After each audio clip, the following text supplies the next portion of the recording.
Welcome to the IISS this afternoon. My name is Viraj Solanki. I am the research analyst for South Asia at the Institute.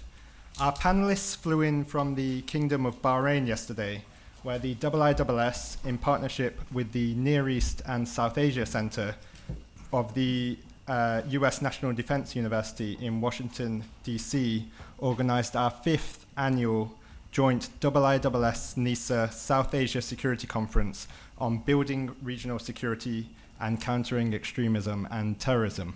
Two of our colleagues in the audience, Desmond Bowen and Dr. Dawood Azami, also participated in the conference.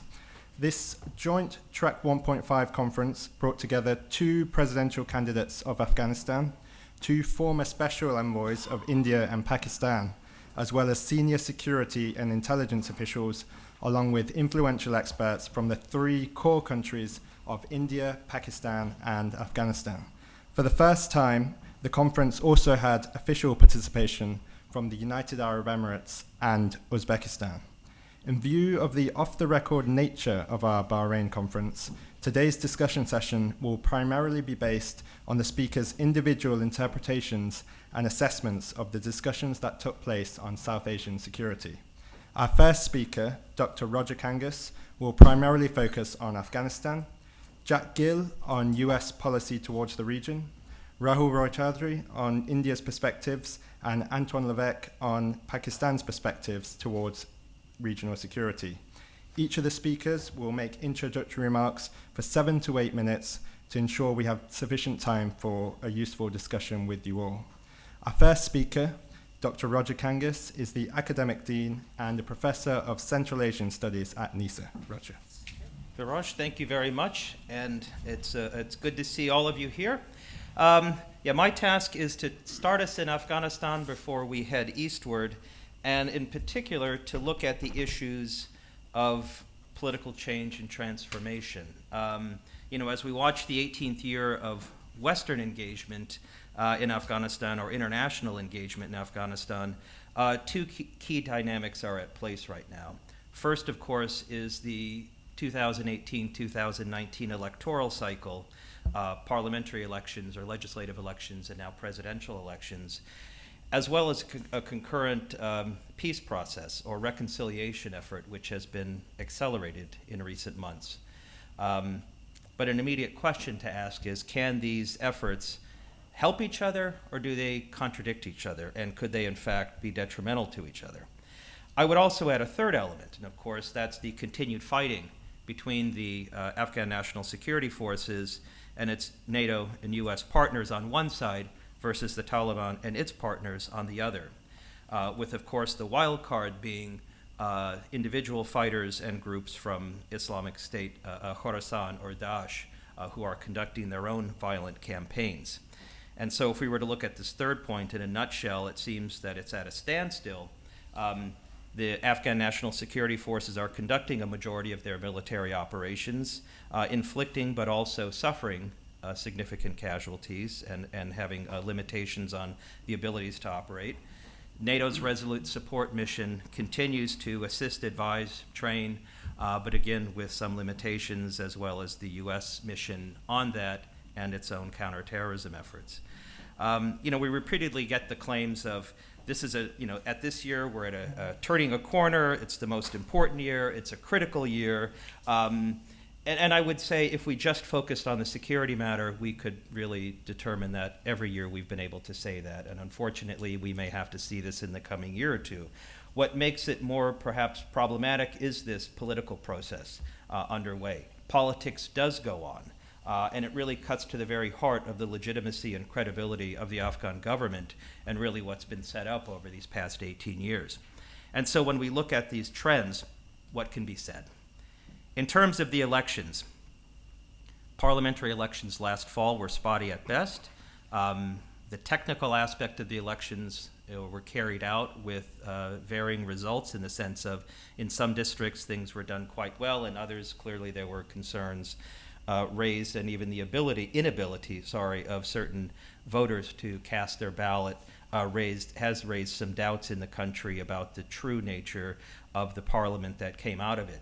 Is it representative? Will it be responsive? Is it inclusive?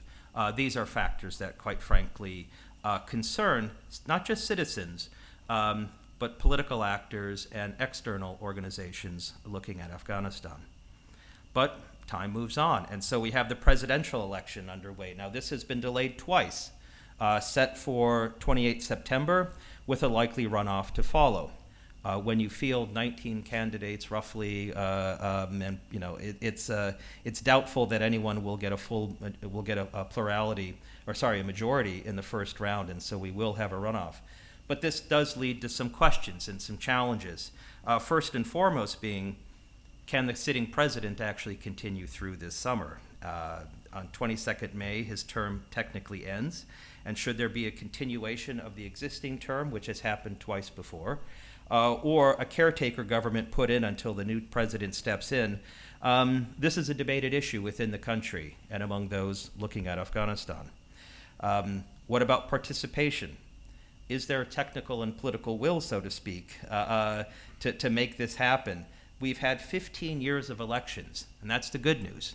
There's a track record, and so we don't have to have the same conversation we did years ago of, well, can people get used to a process of voting and of counting ballots, et cetera? We're into now a number of cycles at all levels in the country, and so the good news is this isn't a new phenomena.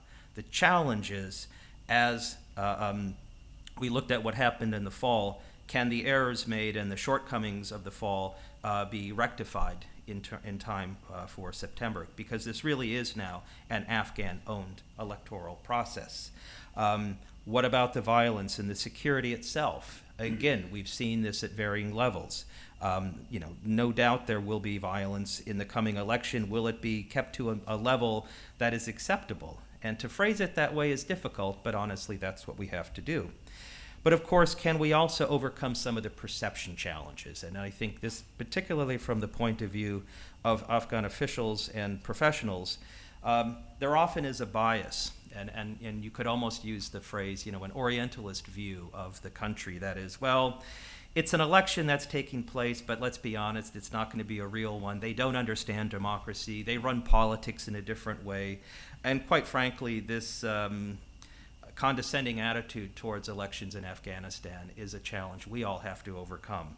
It will be a different structure in the sense of a combination of democratic norms and technical processes with local values and local dynamics, and which is actually what happens in electoral processes around the world. But let's add to this one further complication, and that's the peace process. And I hate to phrase it in terms of a complication, because you would assume that a peace process is a good thing. Reconciliation is a positive aspect. And in fact, it seems from public opinion polls, from personal discussions, and other observations that there is a desire to see this peace process move forward.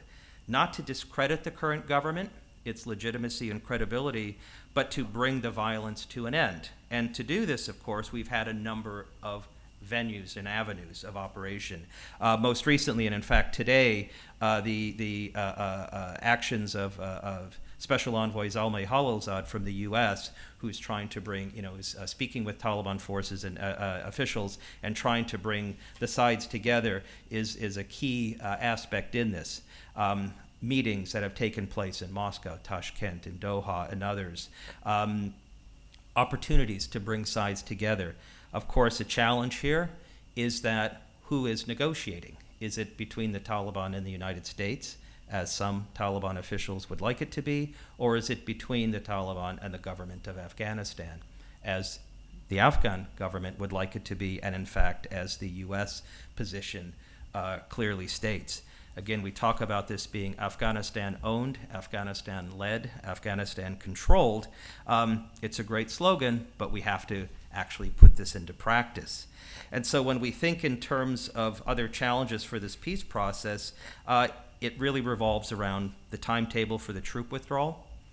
The Taliban officials would love to see that first, before any negotiation or discussion takes place. Obviously, the government of Afghanistan views it differently. Are we looking at accepting the current Constitution, reforming the current Constitution, or scrapping and rewriting the Constitution? This is also up for debate. And in fact, at this stage, there's no set line of terms for these points. There's no clarity, there's no commitment, so to speak, for a specified path ahead. This is going to be one of the biggest challenges for this peace process. In fact, if we think in terms of challenges, we have to ask ourselves, is holding this peace process and really pushing for an immediate and clear resolution to it, could this actually be detrimental to the election? You have to ask yourself, why hold elections if the current political structure is going to be invalid? Sort of like holding elections for the European Parliament if you're leaving the European Union.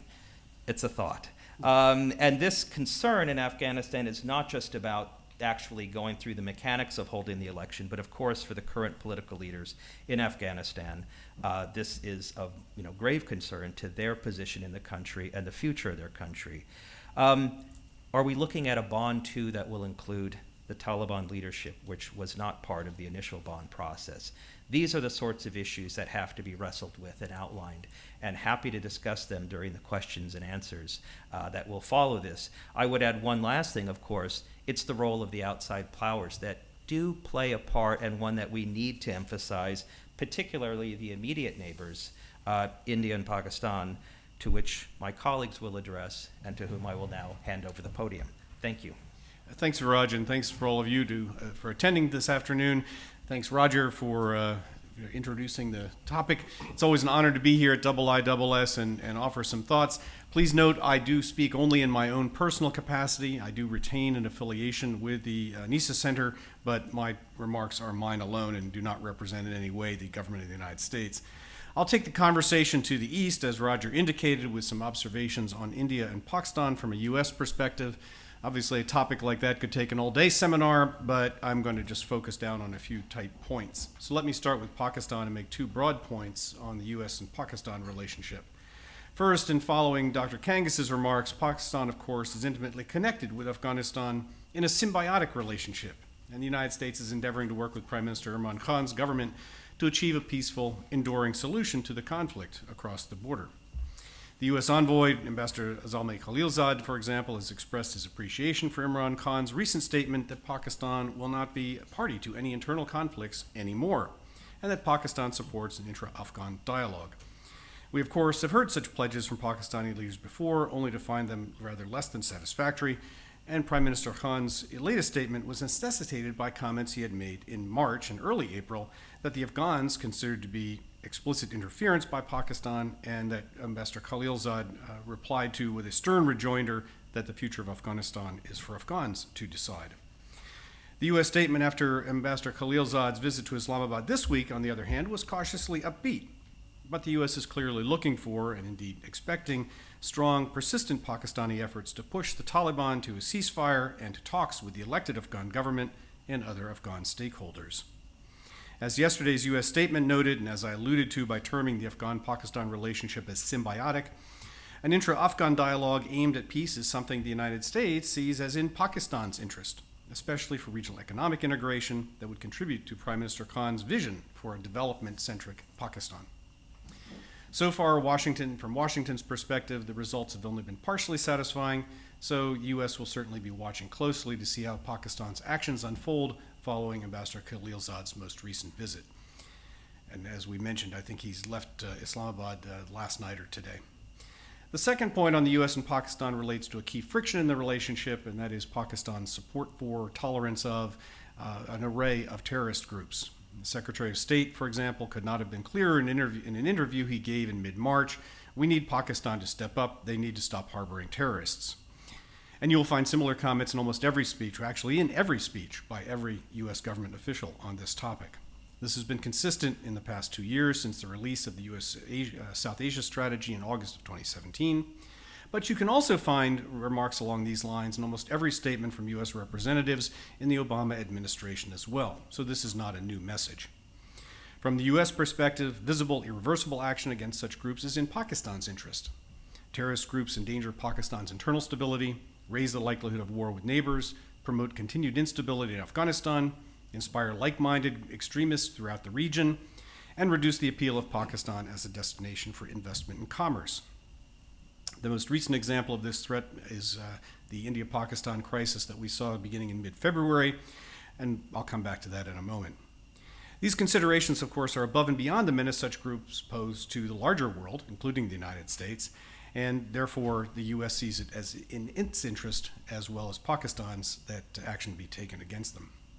Additionally, by perpetuating instability in Afghanistan, such groups make U.S. military withdrawal from that country much more difficult, even though this is the desired outcome by the U.S. government, by the American people, and by most regional actors. Moreover, no one in Washington, I should emphasize, wants to see an important state like Pakistan fail in any way. Completely the contrary.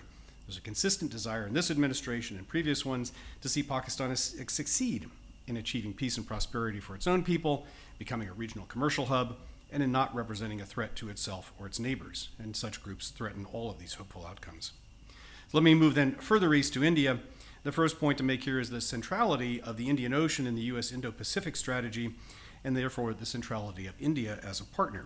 This is evident in numerous statements from the National Security Strategy to then Secretary of Defense Mattis's Shangri-La speech last year to remarks around the initial 2+2 meeting between the United States and India last fall. Assistant Secretary Wells, for example, has described the Indo-Pacific as the most dynamic region in the world and the Indian Ocean as the linchpin of this Indo-Pacific strategy. This, of course, puts a premium on U.S.-India relations. Although Secretary Mattis is no longer in the administration, I see no change in course on this matter. The statement released, for example, following the Secretary of State's meeting with the Indian Foreign Secretary in March highlighted our complementary visions for the Indo-Pacific, U.S.-India defense cooperation, and growing U.S.-India economic partnership. And I would expect that we'll see a reaffirmation of such sentiments when the Acting Secretary of Defense, Shanahan, gives his Shangri-La speech later on in this month, in fact. So this emphasis on India is not new, and it predates the current administration's Indo-Pacific strategy. Indeed, there's considerable continuity between the current administration and its immediate predecessors, and we can track a pretty consistent trajectory on U.S.-India relations from the latter part of the Clinton administration through George W. Bush to the Obama administration to the present day. It's not amiss to note as well the U.S. interest in seeing India continue its constructive contributions, from Washington's perspective, to stability and development in Afghanistan. Although U.S.-India ties are founded on key convergences, the second point to make is that the relationship is not without its divergences and its frictions. Among these are different views of Russia and Iran, and these could create challenges between the two countries given U.S. sanctions legislation vis-a-vis both of those states. Potential differences, at least, on addressing China's role in the Indo-Pacific. Different definitions, in fact, of what Indo-Pacific region means in a geographic sense. And perhaps most serious at the moment are long-standing differences on trade and visa policies that have gained prominence in recent months. These are not insignificant, but in my view, both governments are very well aware of them, and the convergences outweigh the divergences, so I think we'll see both sides try to accommodate these differences as they progress for the benefit of the larger partnership. Let me conclude with a few words on the U.S. and the recent India-Pakistan crisis. We don't know much about the details, reasonably enough. But Washington certainly played a role, though one that was less visible when we compare it to previous crises. Both the Secretary of State and the National Security Advisor spoke on the phone several times with their Indian and Pakistani counterparts to urge both to exercise restraint and avoid escalation at any cost. The U.S. also encouraged both to prioritize direct communications between them and to avoid further military activity. As noted above, however, the communications with Islamabad also emphasized that Pakistan taking meaningful action against terrorist groups operating from its soil. What we did not see during this crisis, at least as far as we can determine, is the sort of coordinated international action that was a feature in the past. I have no doubt that the United States and Her Majesty's government, perhaps with other allies, collaborated, exchanged notes, and coordinated their approaches. But it is not clear that the larger international community approached the crisis in any orchestrated fashion. Though China, Saudi Arabia, and the UAE, possibly others, seem to have been involved, we do not have the details. If, and I would stress if, different countries were not approaching India and Pakistan in close coordination, the possibility exists that New Delhi and Islamabad, Rawalpindi, might receive conflicting, possibly contradictory messages from international actors. And so therefore the potential would exist that a crisis would be exacerbated rather than ameliorated if they're getting different views or conflicting messages from different outside actors. As this will not be the last, sadly, India-Pakistan crisis or confrontation, it's worth considering how to cope with this in the future. So let me conclude there with thanks and return the proceedings, Viraj, to you. Thank you, Viraj. My remarks will focus on India's perspective towards Pakistan and Afghanistan, as well as the likely impact of the recent terror attacks in Sri Lanka. Currently, as most of you will know, 4 of the 7 phases of India's general election have successfully taken place. The election results will be announced in 22 days on the 23rd of May, with the next central government in India expected to be formed by the 1st of June. So let's look at Pakistan first.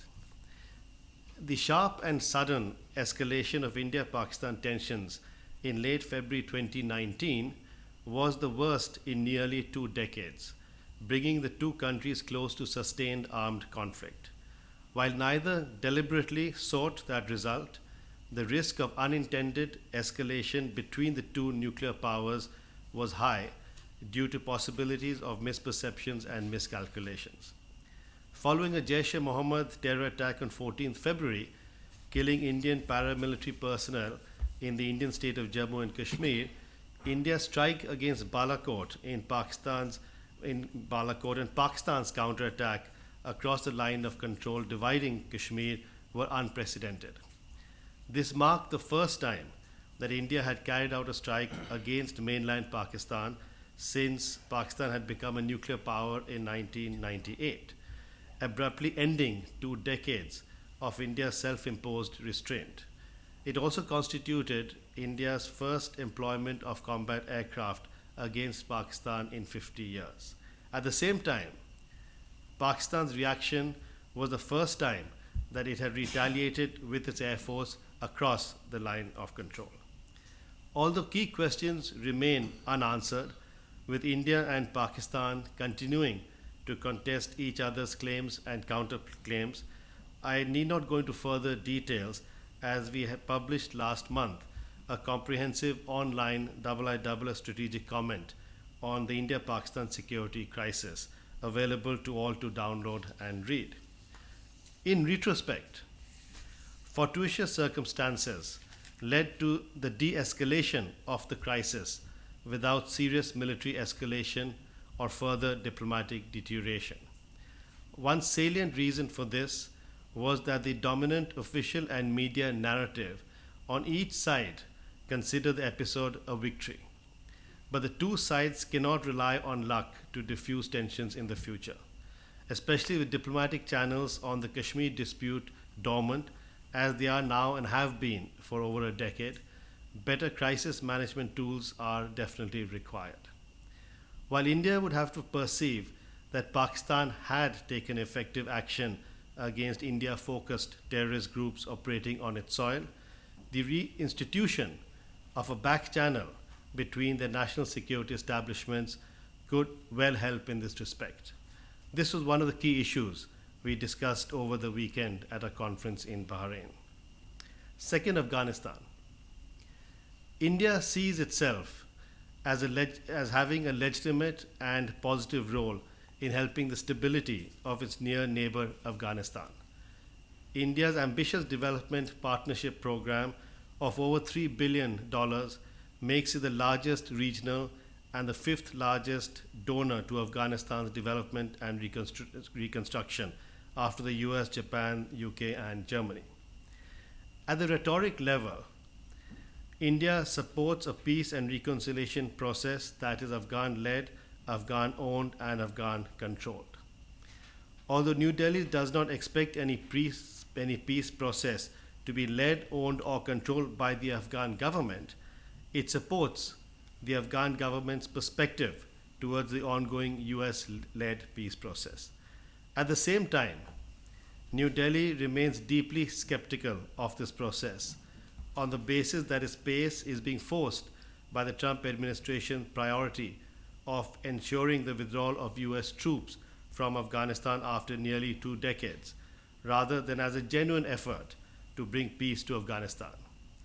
India also remains highly suspicious of any arrangement of an interim government in a power-sharing deal with the Taliban in Afghanistan, instead of the installation of an elected government in Kabul through a democratization process, however flawed the process. Notably, however, India has not publicly criticized the Afghan Taliban, nor has the Taliban publicly criticized India.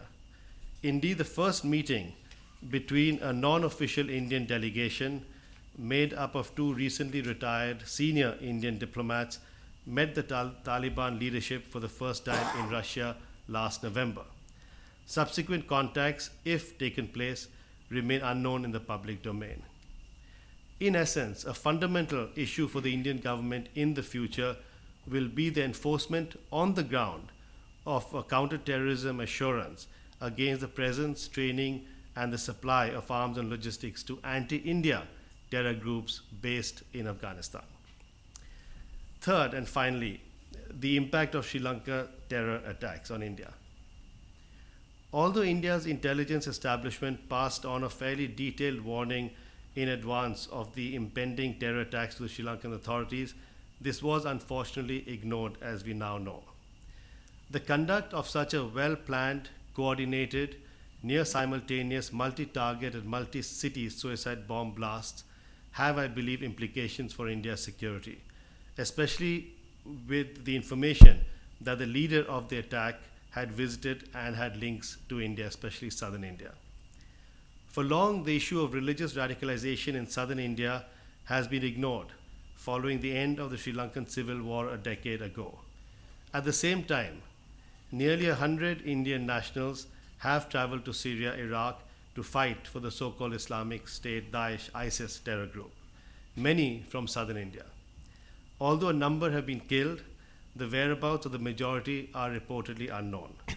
The return of Indian expatriates, largely to southern India from Gulf countries as well, where the possibility of radicalization cannot be ignored, is also taking place, alongside online self-radicalization within India. Perhaps it is not a coincidence that this morning's headlines in certain Indian newspapers refer to an ISIS affiliate group, Al-Mursalat, naming a new emir in Bengal, one Abu Muhammad al-Bengali, along with a direct threat to carry out strikes in India's West Bengal state and Bangladesh, the neighboring country. This follows a minor explosion near a cinema theater in Dhaka that has been attributed to this group. Thank you. Thank you, Viraj. Good afternoon, ladies and gentlemen. My remarks will focus on Pakistan and will be necessarily selective. I will turn to the political domestic situation, a point or two about the economy, extremism and counterterrorism, and finally the China-Pakistan economic corridor. Political.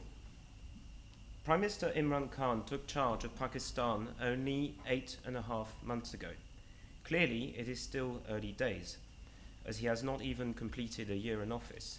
But the stakes are large, if only because of the consideration of how recent Pakistan's return to civilian-led governance has been. This is 2007. Instability somehow and somewhat seems to have gripped the government prematurely, whereas previous perceptions gave it at least a year to 2 years of stability to display evidence of its intent and its program of government.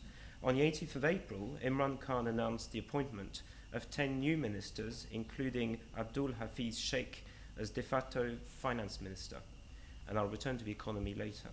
He also appointed a brigadier to be the new Minister of Interior. Secondly, the PMLN and PPP opposition parties are gradually coming together. They still retain profound differences between themselves and therefore do not pose a strategic threat at present to the government. But they may contribute to the gradual erosion of a number of expectations which had been placed on the government. There is also a very active Pashtun identity movement which the government is seeking to respond to. So what should we be watching in that regard? I think generally, and with relation to regional stability and security, any perceptions of diminished coherence in the Pakistani government, insofar as they could relate to any prospects for talks with India in the autumn. This is a big if, but it's worth reminding ourselves that the question of coherence on the Pakistani side would be key to any successful talks with India. The economy. This remains an immediate priority. The poor performance of the economy has been a trigger of some of the instability I referred to. This is a slow-moving crisis. Its momentum ebbs and flows from in relation to a timely combination of negative factors at critical times. Currently, Pakistan has low international reserves and a high fiscal and current account deficit. If some of these hardships can be attributed to the government in power today, others are the reflection of decisions taken clearly before it. The underlying issues are well known, but especially currently, headline growth rate, which is lower than expected. Growth slowed down in 2018 for the first time in 6 years. The IMF now predicts that Pakistan's growth will have slowed to 5.2% in 2018 and will further sharply retrench to 2.9% in 2019 and 2.8% in 2020. The trend line is worrying. There are reports of an IMF agreement of the IMF and Pakistan having reached an agreement in principle as of the 15th of April on a bailout package. So a final package should be in sight. The change of finance minister is reported to have been somewhat related to these developments and to prioritizations in the context of those negotiations. So what to watch here? Final progress, obviously, on the IMF deal and how it conditions and constricts the government's ability to spend towards its electoral promises, including a vast anti-poverty plan. The next budget session is due at the end of this month, and there are reports that the IMF deal could be signed before. Countering extremism and terrorism. Is there an opportunity? I think one of the atmospherics I picked up from the meeting we had this last few days was an unprecedented amount of regional consensus over the good intentions of Pakistan's Prime Minister. Higher expectations therefore mean that dividends or disproportionate disappointment could be both outcomes. Capacity and national implementation will be key. My colleagues have touched upon the subject of counterterrorism in a regional context. In the domestic context, this is also critical for the country. The ISIS Armed Conflict Database shows that the bell curve of terrorist violence has flattened over the last few years, and we can expect more analysis of this in a forthcoming Armed Conflict Survey book, which will be released soon. But roughly, if you look at monthly attacks, we are looking at a situation now which is comparable to 2004-2005. So the worst has clearly been rolled back. Fighting in Afghanistan in the context of peace talks is more likely than not to shape those figures looking to the future, say Pakistani officials.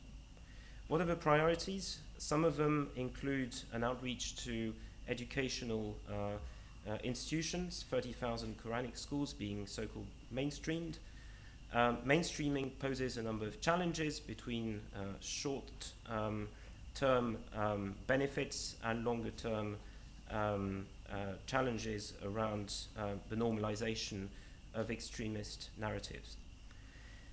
There is also some political controversy around the choice of a new interior minister.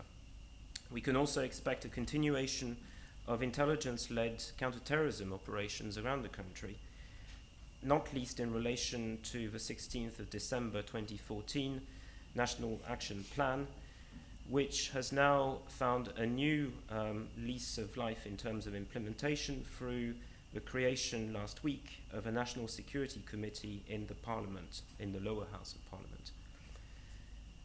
Of note, this committee brings together the two leaders of the opposition. So what to look at in the coming weeks and months over extremism and counterterrorism? First, the outcomes of deliberations at the Financial Action Task Force grouping.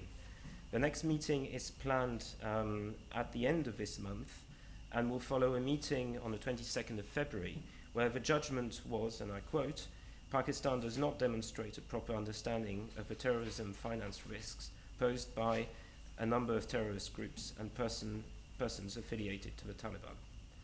We should also look at the developments around China's possible lifting of a technical hold over UN sanctions imposed on a known terrorist, Masood Azhar. Finally, to CPEC. CPEC was unveiled during President Xi Jinping's visit to Pakistan just over 4 years ago now. It is clearly a huge opportunity for Pakistan, not least in the context of those developmental goals which my colleague Jack highlighted. But CPEC remains a hybrid byproduct of China-Pakistan relations and something which fits in a much broader context. CPEC implementation is growing, counting over $19 billion invested since 2015, and is diversifying into a new phase. Imran Khan spoke at the recent forum in Beijing and brought together the perspectives which he, under his new government, is bringing to China's table to try and make this a successful initiative within the context of the BRI generally. There are challenges, including internal public criticism about the economics of CPEC, even now from circles closer to the military. There is a militancy threat on the magnet of CPEC, which can attract pre-existing grievances and suscitate a number of anti-state reactions. And then there are a number of secondary considerations to do with the security messaging which CPEC projects to the region and beyond. So what to look at in brief in the next few months? Any changes to the design of CPEC in the context of BRI 2.0, which was unveiled last week? Any change of mind coming from India on BRI generally and CPEC possibly after the elections? And any progress on third-party corporations, including with the UK? And finally, I should say, maybe any progress towards Pakistan's formulation of a vision for itself, which would be neither that of a fenced-off country in its region, and neither entirely that of a transit hub for that region and beyond. Thank you. Quick comment and quick question to Jack Gill.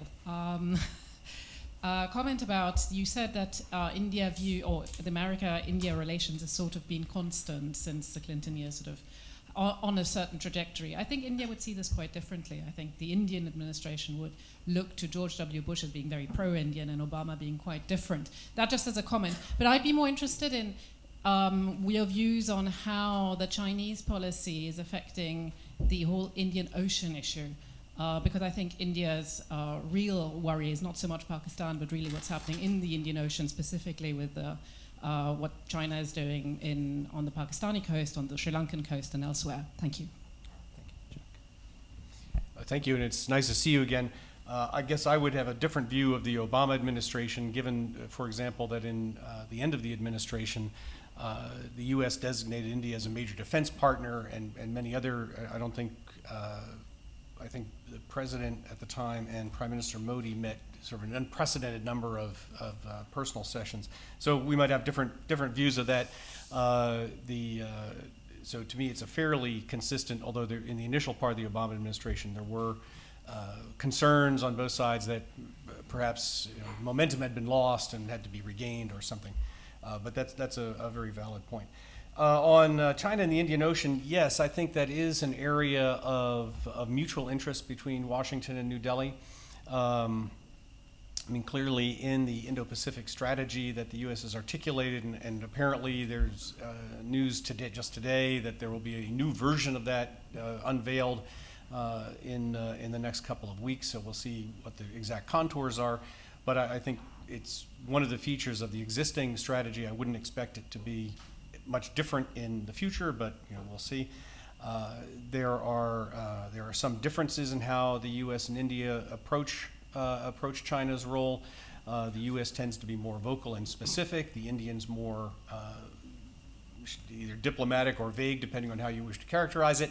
If we contrast or compare the speech by then Secretary of Defense Mattis in Shangri-La a year ago and that of Prime Minister Modi in the keynote, there are some differences, but those are more differences in gaps rather than sort of conflict or confrontation in the approaches. So I think there's a lot of commonality there that both sides can build on, particularly in the maritime arena. So I think there's a lot to work on where the two have compatibilities that can be constructed or built on for the future in dealing with Indian Ocean security writ large.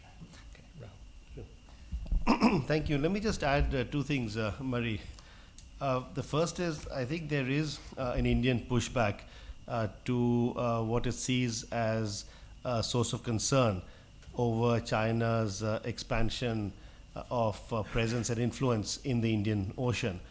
And the pushback, I think, we're seeing in multiple ways, economically to a certain extent, but more, I think, on the political and the security field. One clear example of this is an attempt by the previous Indian government of Dr. Manmohan Singh, bolstered by the current government's perspective on making India a sort of a net security provider for Indian Ocean island states and coastal states. The results have been mixed, but the ambition continues, and the expansion of India's influence in the Indian Ocean is now not restricted just to the Arabian Sea or the Bay of Bengal, but towards the southwestern island states of the Indian Ocean as well. The second brief point, and this is a sort of a possible caveat to what I've just said, is that India's perspective and policy towards the so-called Quad group of countries, the US, Australia, Japan, and India, will be key. While India has supported the reinstitution of the Quad, it is interesting to note that India has still refused the resumption of a Quad naval exercise that took place 12 years ago for the first and only time. So India's policy is, I think, attempting to be balanced as much as possible, but a clear tilt, I think, towards the US perspective. Thank you. I would just add 2 points and a notice. We shouldn't forget that India-China relations are currently under the lasting influence of the Wuhan summit, which was held between Prime Minister Modi and President Xi in China just about a year ago. And that summit yielded an understanding between the two countries, which I would be surprised if it did not continue through the transition of government in India in the coming weeks. More broadly, the second point is that India has a strategy vis-à-vis China these days, which on its harder edges is more asymmetrical. And the notice is that you can expect some IISS analysis on this to come out at the forthcoming Shangri-La dialogue at the end of this month. Thank you. The gentleman at the end there, the blue suit.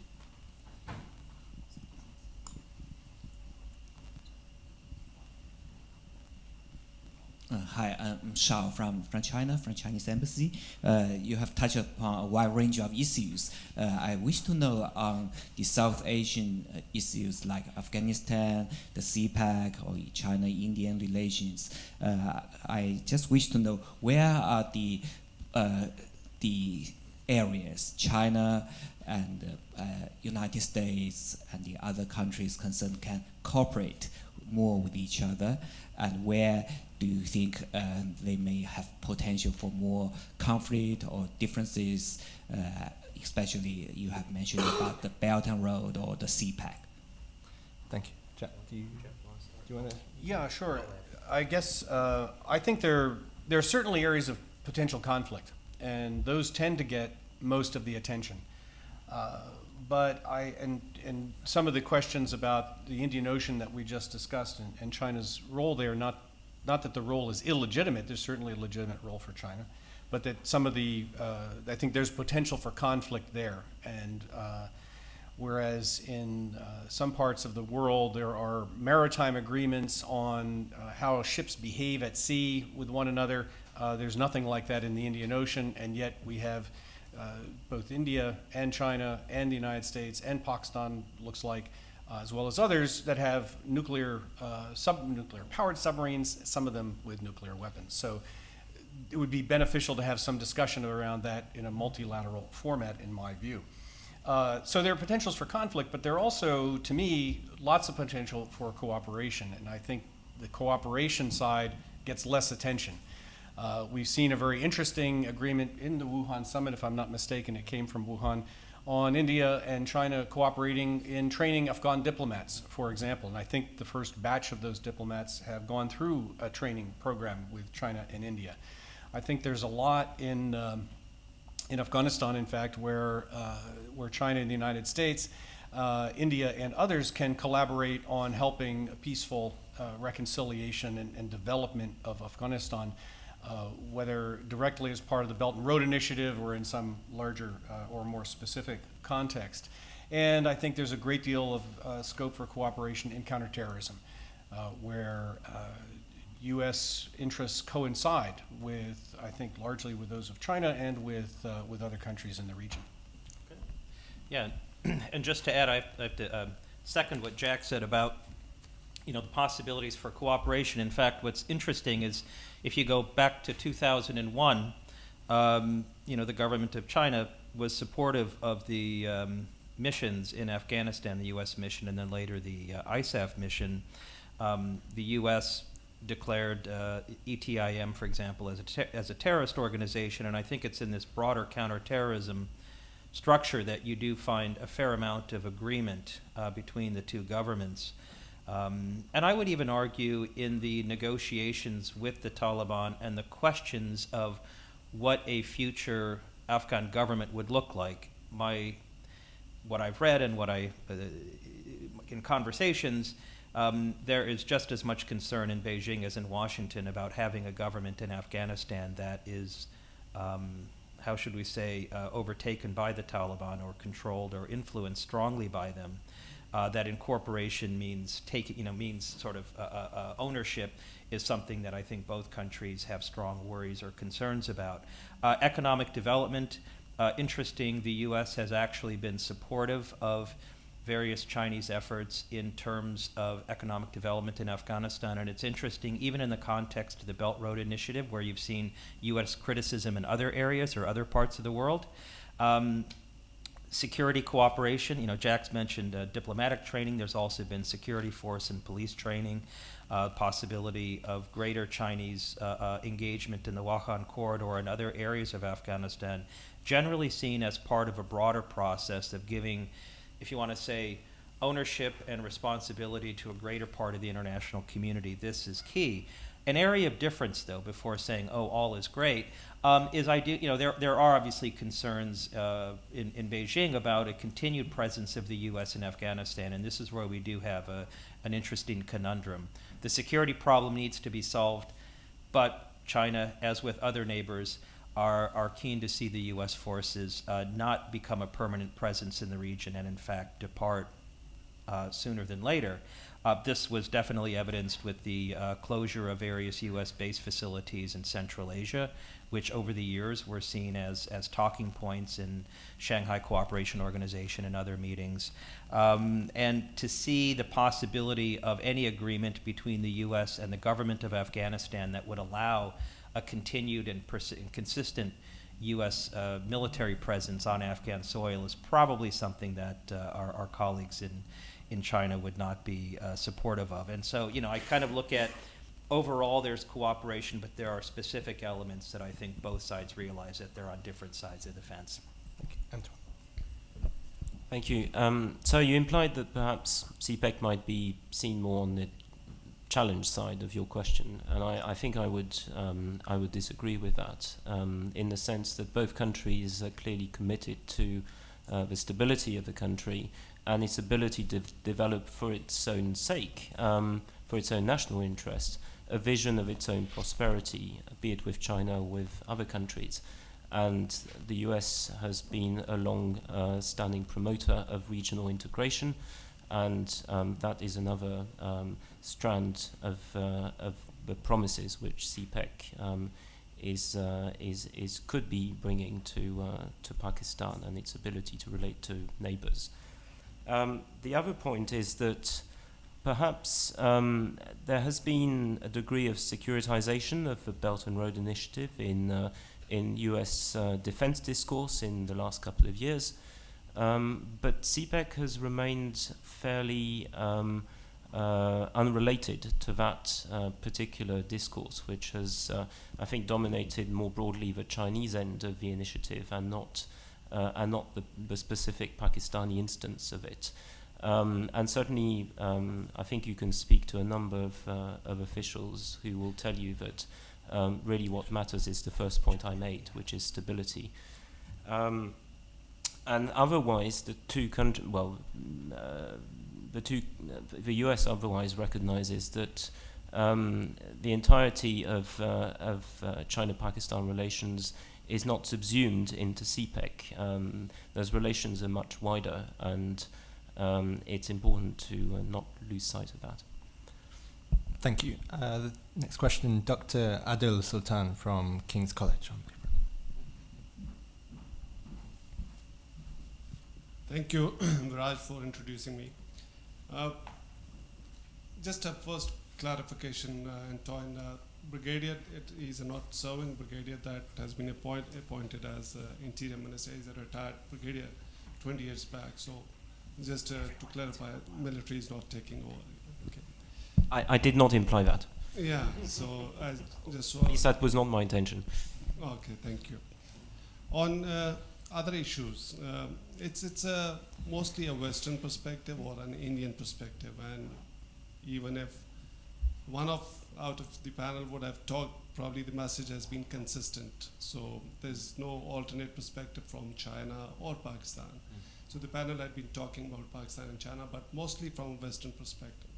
And that's a problem because we hear that Pulwama and terrorism issues, accusations on Pakistan. Let me just ask you a simple question. What incentive would Pakistan have in supporting terrorism at this time? Once it is focusing on its economy, there were important delegations which were coming to Pakistan, so Pakistan had no incentive. And this terror attack was done by a local Kashmiri. So none of the panelists talked about what is happening in Kashmir, why this terrorism happened, what is the genesis of this terrorism and this problem. Because between India and Pakistan, Kashmir is a major issue. But none of the panelists talked about the origin of the problem.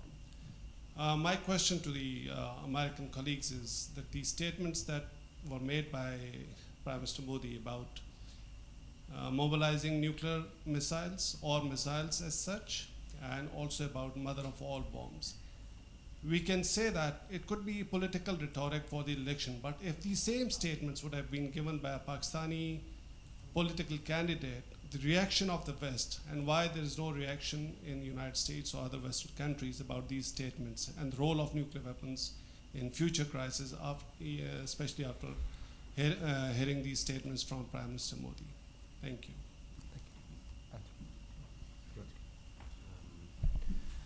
part of the questions remit, I think, relates to me, but I'd encourage my colleagues to also come in.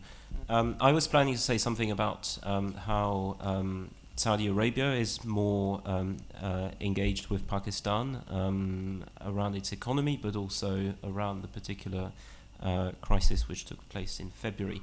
I did not have the time to do that, but I think it's worth remembering that that there are stakes around that particular relationship, about broader investments, and that's an important incentive for Pakistan to seek stability and not instability in that respect. I would just ask a question around the incentives Pakistan may or may not have around the terrorists on its operating on its soil. But Jaish-e-Mohammed claimed ownership of the attack, notwithstanding the points you made. So I suppose that's a question which is sent back to you in that respect. Thank you. Yeah, I guess I would offer two things. One, on a personal basis, to me, Mr. Modi's, some of his statements on the campaign trail are certainly unhelpful.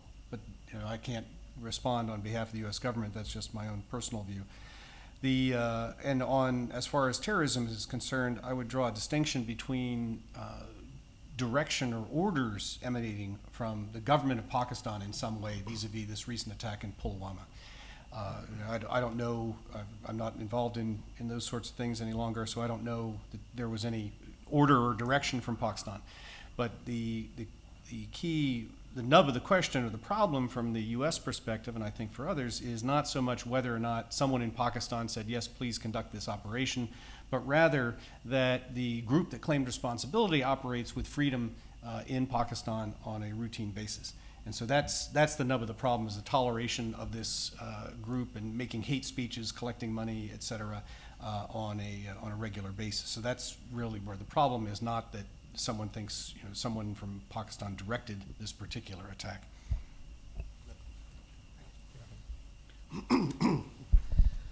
Thank you. I think I just want to respond on the nuclear side of things. I mean, we have published a fairly comprehensive strategic comment which looks in detail into the Pulwama attack and the perpetrators of the attack. Just on the nuclear side, I mean, I think it's very clear that this election, as a well-known Indian television commentator mentioned by the question in terms of rhetoric, so how low can we go? And I think in terms of rhetoric, the rhetoric between and among the parties is very sharp, and we've never seen such disturbing political rhetoric taking place in India for any election previously. So the nuclear statements that Prime Minister Modi made, I think should have been avoided. If they could not have been avoided, they could have been phrased in a different way. The Election Commission of India, there were complaints that it violated the election code of practice, and some of these speeches are now being examined by the Election Commission of India. But having said that, I think to me it is very important to place this in the context of the elections.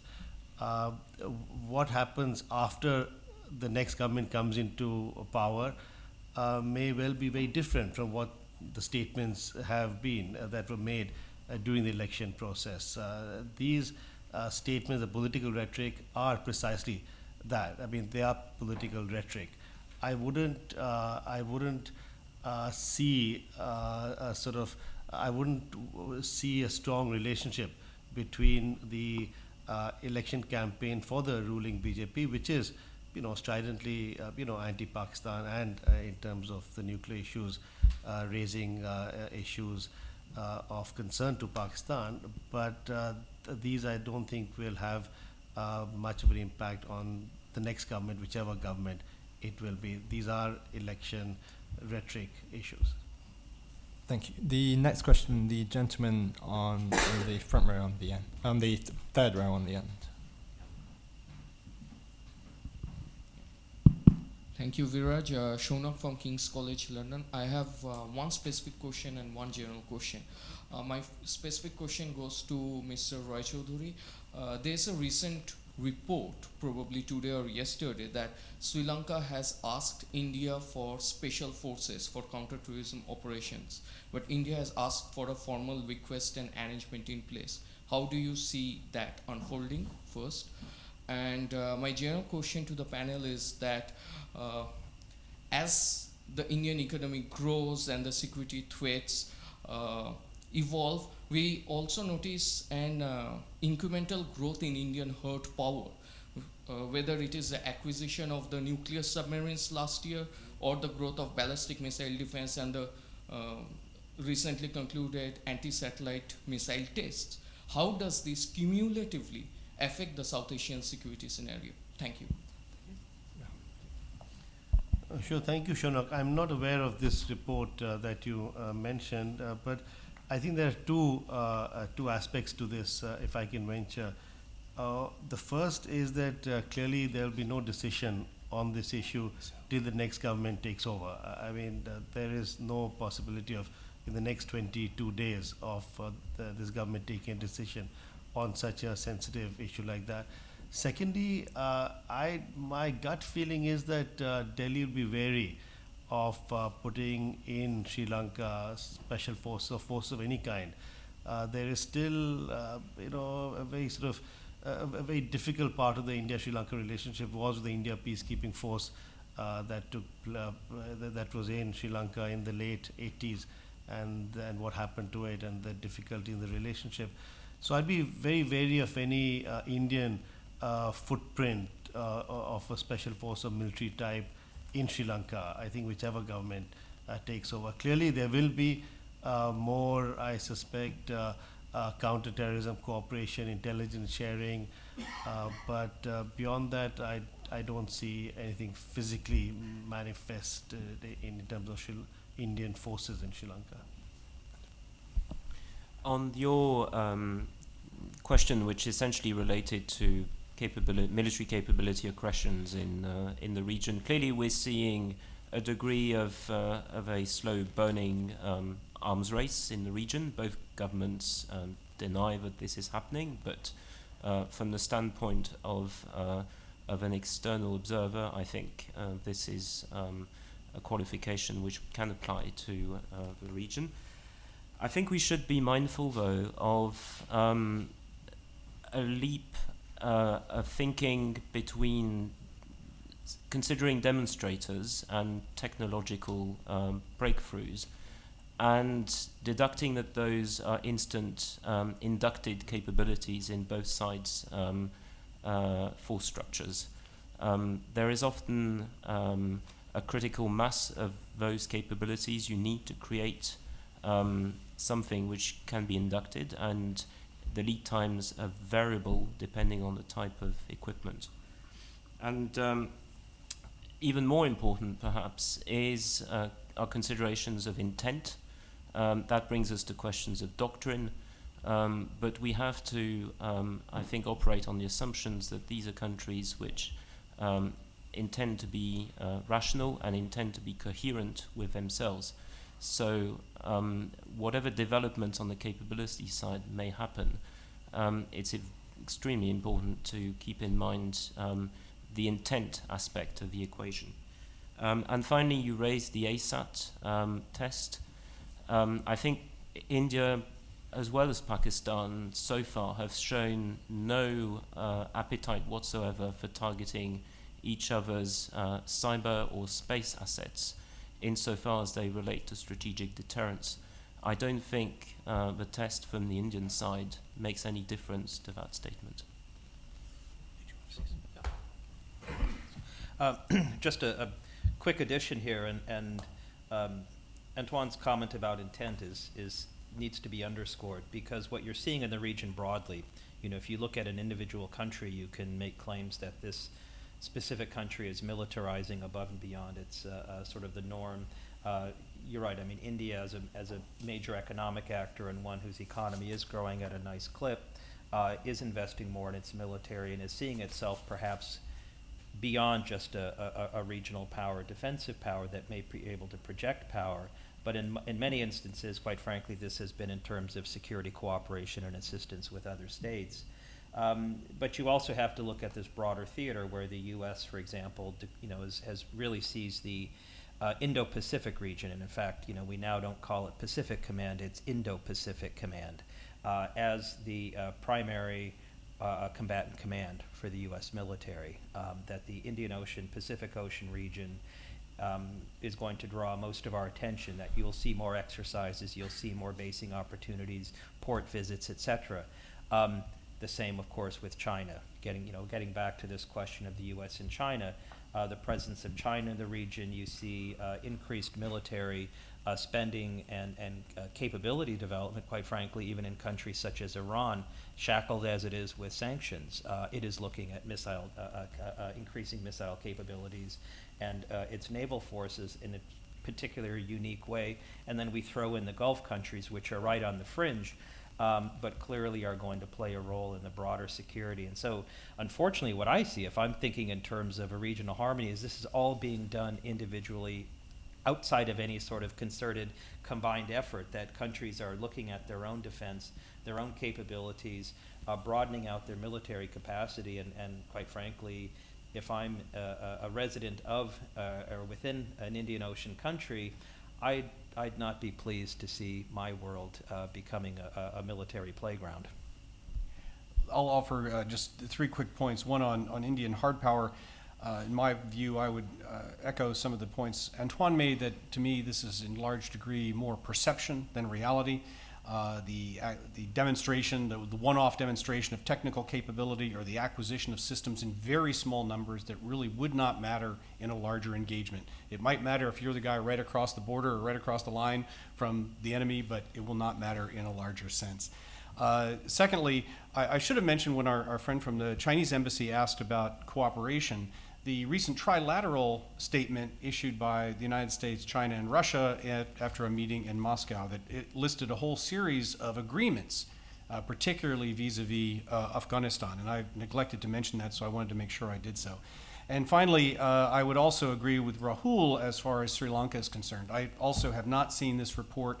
I've spent a lot of time studying Sri Lanka and its civil war. I'd be surprised if the Sri Lankans even made such an offer for their own domestic political purposes. Plus, the Sri Lankan army has an enormous experience dealing with terrorism and insurgents of all varieties. They have a very large, very experienced, very capable special forces capacity, and I'd be surprised if they turned to India in that respect. Thank you, Jack. I'm going to take 2 questions at once. Mr. Alio Tilavov, and then the gentleman next to him as well. Thank you, Raj. I've got 2 questions, one for Mr. Chaudhuri and one for Mr. Gill. The first one is your assessment of Shanghai Cooperation Organization, how it is successful in addressing or not addressing the disagreements, to solve the disagreements between China and India on BRI and the recent crisis between Pakistan and India. My second question is to Dr. Kangas, if you allow me. Can you elaborate a little bit more about the current U.S. talks with Taliban on a peace deal? Because you mentioned that there is unclarity about the first issue about the troop withdrawal. What comes first? American troops will leave and then we will have a settlement, or other way around? The second issue is about the future of Afghan constitution, future form of the government. I know there is still a lot of talkings are going on, but what's the mainstream dominant view in American policymakers on that? Thank you. Thank you. My name is Graham Butler from the Cabinet Office. So my question is actually slightly longer term. So in 2022, India will have the G20 summit, which will be I think for India, it will be the largest global summit it's ever had. Certainly true of Japan this time around. So my question really is, how do you, although that's far away, how do you think India will approach this? Quite often when countries have these kind of presidencies, they have a regional focus. Would India use the opportunity of the G20 summit to try and do something quite significant in the regional scope? or will they just focus on global issues and so on? Sure. It's an interesting question on the SCO role in that sense. I mean, at least on the public domain, during the India-Pakistan security crisis, the SCO role was absent. There were countries involved in engaging with either India or Pakistan, or sometimes with both. There have been media reports that China was engaged with Pakistan on this. It may have been engaged with India, though I feel that would be difficult in view of the difficulty in the relationship between India and China. So in a way, on the crisis, I think there's no role on the recent crisis SCO. Both, India has now become a full member of the SCO, as has Pakistan recently. There seems to be clearly some interest in the SCO on engaging on counter-terrorism issues between the two countries. There have been military exercises between the two countries that have really originated largely in terms of the SCO format. But beyond that, I haven't seen much sort of success or results from the SCO on the India-China issue, especially in relation to BRI. On the BRI, India has taken a strong position, and that is that it will not attend summits, and it will not be involved in the BRI process as the flagship of the BRI, the China-Pakistan Economic Corridor, passes through the region of Kashmir, which is disputed between India and Pakistan. So India sees this as Chinese involvement in terms of the Chinese dispute, especially if it includes economic construction or other activities. So that position is a strong position that this government has taken, and it's unlikely that the SCO will be the forum to negotiate or to reach some sort of understanding between India and China on this.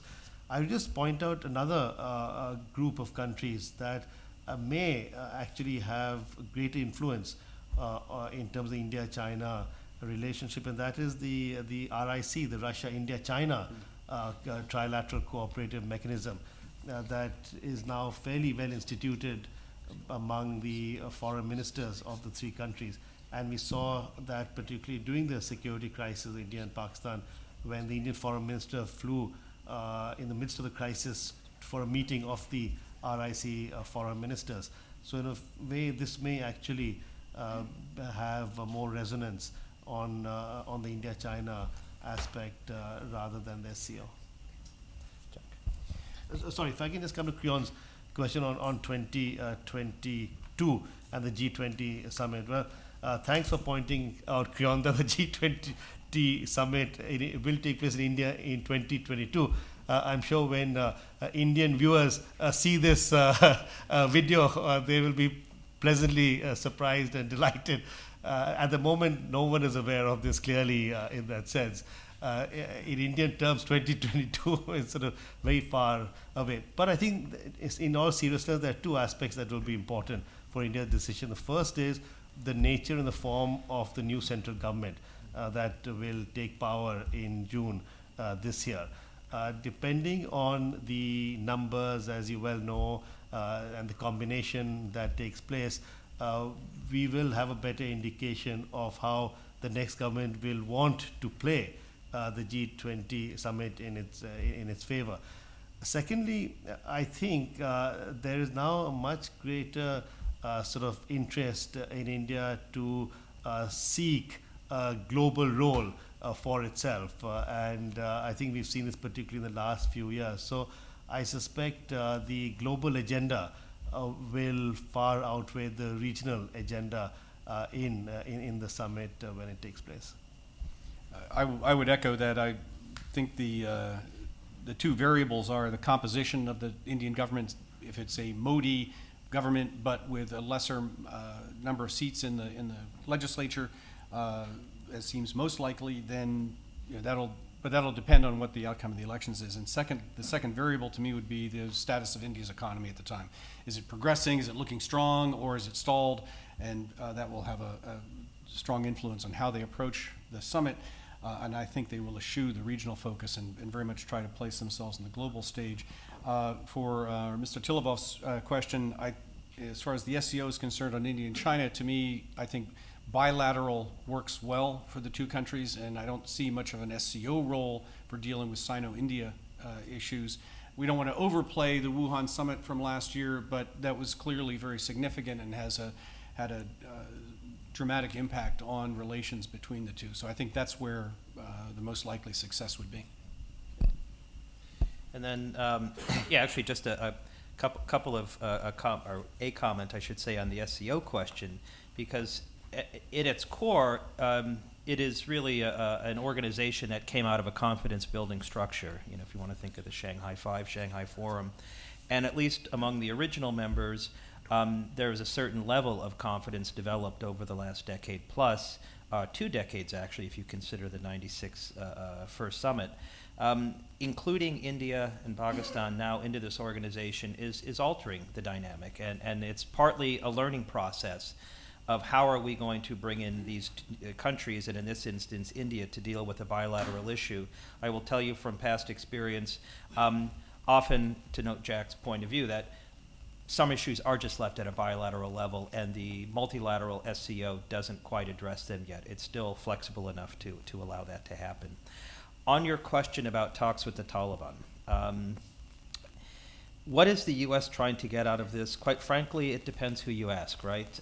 There are different views, and if there's a takeaway you should have is, don't assume that the U.S. has a single view on this. There are those who see, for example, this is a chance to have a, so-called, deal of the century. This will be the great negotiation, the potential for a Nobel Peace Prize and all that good stuff. We're basing it specifically on an electoral timeline so it can be seen as a victory for the incumbent as he approaches the 2020 election. That's all well and good, except quite frankly, U.S. elections rarely turn on a foreign policy matter.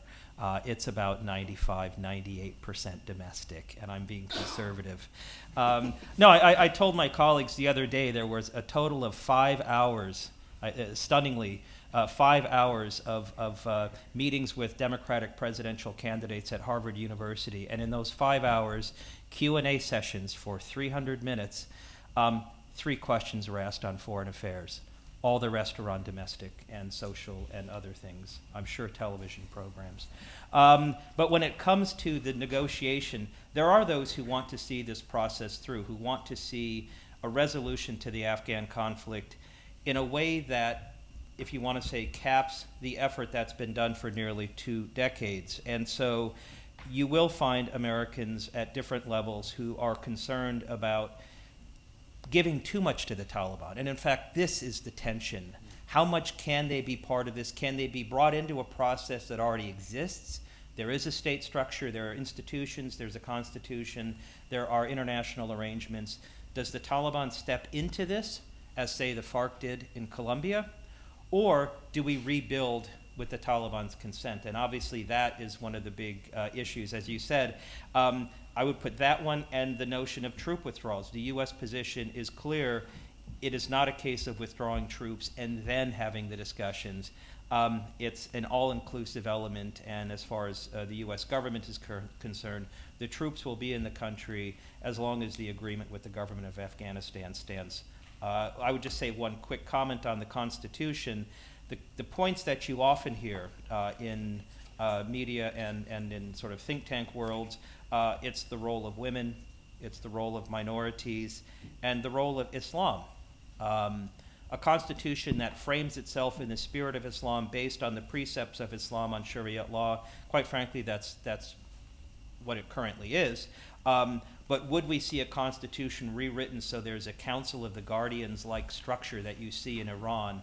That would be unacceptable from an American point of view. And my hunch is, and in fact, there's a strong sense that this would be unacceptable to the current government in Kabul, as well as most Afghans, exactly. And so it's these questions that you really see debated. And if I, the options I raised earlier of keep the Constitution, revise the Constitution, or scrap it and build a new one, quite frankly, the overriding view, and this is not a formal survey, is probably the first, accepting the second, and serious concerns about the third. Let's see what the Afghan people themselves say. I suspect there will be a revision. Thank you. Two quick points to address the two questions. On the SCO, I think there's opportunity, and notwithstanding what the broad points my colleagues made, simply because the SCO has specific security silos in terms of conversations, and it also has a leadership gathering every year. And those present very simply opportunities for serving security officials, NSAs in this case, but also leadership to meet. And in the India-China context, this is not insignificant. And to Mr. Butler's point around the G20, I think it would be worth looking at that in terms of India being not just a norm taker, but increasingly a norm setter, and how it facilitates conversations around norm setting. And I could see that in the context of development finance, and particularly a convergence between India's view of development finance and certain norms around that on the one hand, and the BRI 2.0 as we heard it being enunciated last week. Thank you. Now we have time for a final 4 questions. Grateful if you could please keep your comments, more hands have been raised. Grateful if you could please keep your comments, your questions brief. Thank you. Firstly, Nick Crawford on the first row.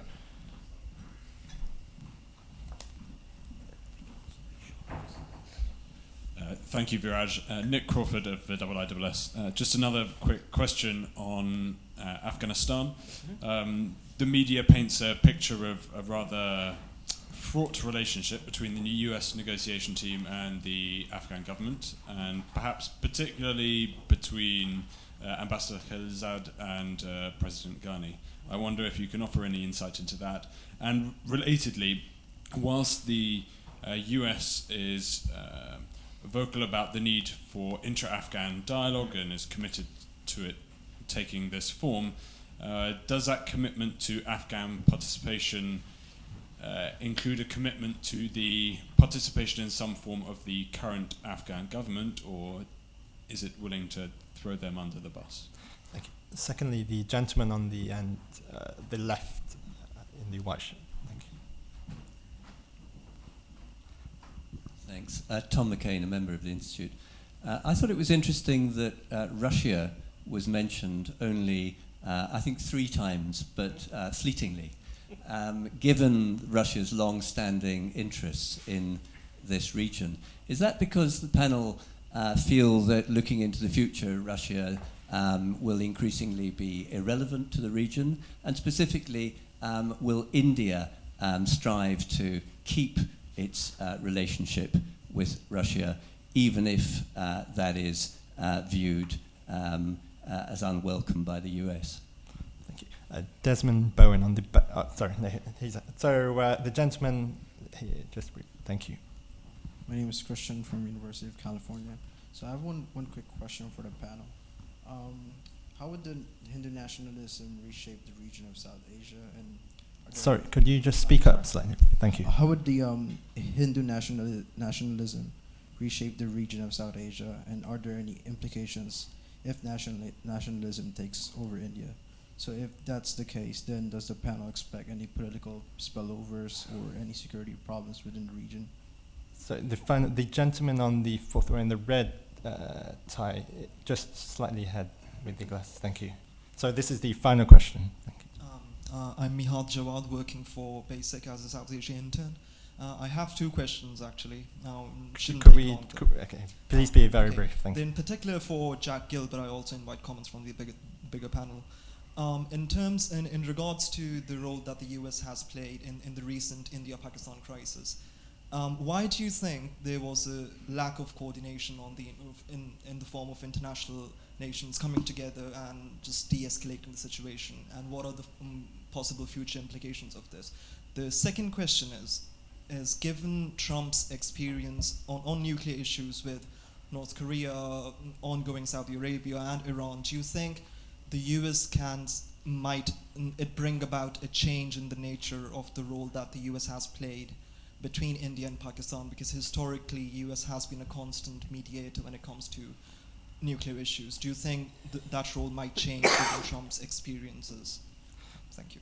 Thank you. There's a lot of questions to tackle there. I'll go in reverse order, and grateful if you could please. You have about 1 minute each to conclude. So please pick and choose.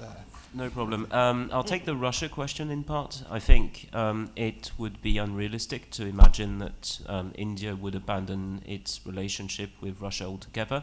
I think India has reprioritized certain relationships, and it is possible that Russia is actually falling in that ranking. But to say that it would disappear from the top tier, I think, is premature. But it's worth looking at the Russia-China relationship and how that might impact the calculus in Delhi. I'll stop there. Thank you. Thank you. On the question of Hindu nationalism, I think this is something that we've seen revival of Hindu nationalism in the last 5 years of the Modi government. We will see in many ways the impact that this has on the election results.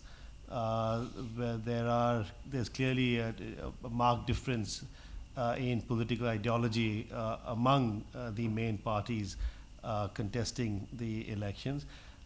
So I'd say that there are some aspects of Hindutva, the extreme part of Hinduism that are of concern for domestic stability and security. And the next government that comes in will have to take a decision on some of these issues. But I think at the moment there isn't that tipping point yet. At least I'm not aware of it in terms of Hindu nationalism. Just briefly on Tom's question on India and Russia, I think what is interesting is that on the Indian side at least, there's been some disappointment with Russia over the last few years, particularly in terms of its policy towards Afghanistan, which India sees as being closer to other countries' policies, China, etc., rather than India's, and also in terms of the Russia-China relationship, which has become again, there's some aspects of that that's concern to India, and also Russia's outreach to Pakistan and the reciprocity from the Pakistani side. Having said this, I think that on key issues, and we've seen this, the difference between India and the US over the supply of missiles, surface-to-air missiles from Russia to India. I think more than a general sort of sense of the India-Russia security relationship, I think we'll be seeing this more in terms of a particular issue. So it'll be issue-based issue sort of relationship. For India, if there's a view that the provision of high technology weapon systems or related equipment is key for India's security, then it will override the India-US relationship on that particular transaction, clearly on the basis that there's no other source of supply for India other than Russia. But on other issues, including economic, I think it's fair to say that the US relationship will triumph over the India-Russia economic relationship, which has stagnated for decades in that sense. On Russia, we could have a whole interesting day on that too. I would just agree with what Antoine and Rahul said, but add that there are both practical, as Rahul just outlined, and psychological, if you will, if I can use that term, reasons for India to retain its relationship with Russia, part of which is in the psychological sense, again, that's not a very good term, but there we are, this residual sense that, well, we can't get too close to the United States, and that Russia is seen as being the opposite. I mean, that's a Cold War framework of thinking that I don't think applies in the 21st century, but that residual sense remains in New Delhi, and so there's that kind of psychological or mental reason to do things with Russia to demonstrate that India is not too close to the United States. On the recent crisis and the U.S. role, of course, we're only working from the press, so we don't have I haven't sat down with the National Security Advisor or the Secretary of State, so I don't have a personal insight into the exact things that were done. We're just working from what's in the press. And so it is my speculation that the United States government would have coordinated with Her Majesty's government here, as well as with other treaty allies in approaching this crisis. And so it's not clear that what the U.S. role might be in the future. I mean, this will be an interesting study as we learn more about it. But I think what is clear to me is something that we could have predicted in advance, which is to say that U.S. intervention as it was in 1990, 1999, 2002, 2008 is not automatic. And that the two sides should not rely that, oh, someone will come in and save us from ourselves. Because the United States and other countries, oh, by the way, not just America, will be distracted by other events in the world, and that this might not seem to be quite as dangerous or quite as key as some other things that might be happening simultaneously. So automatic presence of the United States in some major sort of elephant in the room fashion should not be taken for granted. Okay. And then just lastly, yes, on Russia, in fact, it's interesting from the Russian perspective, when they look at global politics today, they generally see, the five major powers of the world, right? Russia, China, the US, the European Union collectively, but then they look at India as the fifth and realizing great power. Russia sees, again, from Moscow's perspective, relations in the South to be critical for them in the long term, and I should add projecting power is something that they're keen to do, not in a Cold War fashion, but something else. On the very specific question about the U.S. government, the negotiations and the sort of the Khalilzad-Ghani dyad, wow, there's a lot to say here. We're officially from the U.S. government perspective, and I will say from those working in NATO, those working in the U.S. mission in Afghanistan, as well as those working various support efforts. This is a concern raised. It's not just a media-driven discussion point, but in terms of those who are actually enacting policy, the goal is to try to do what's best for the country of Afghanistan and the government in place. And there's this sense of not wanting to throw them under the bus, not wanting to abandon them. This has happened, to be blunt, in U.S. past relations with other countries at times of crisis, and so we don't want to see this repeated.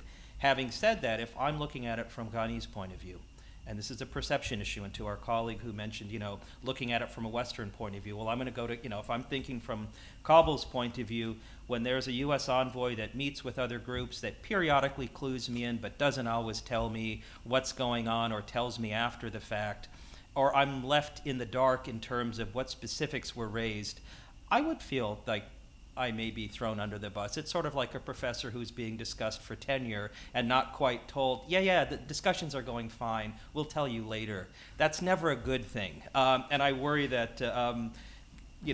Ghani probably has these thoughts. And just a last thing, in terms of their interpersonal relationship, there are those in this room who probably better know the dynamics and challenges that exist there. But of course, when we have these perception issues, it can lead to kind of extending or exacerbating some of the negative views. And so that's what we're getting. So, it's a concern raised in Afghanistan, and I think the U.S.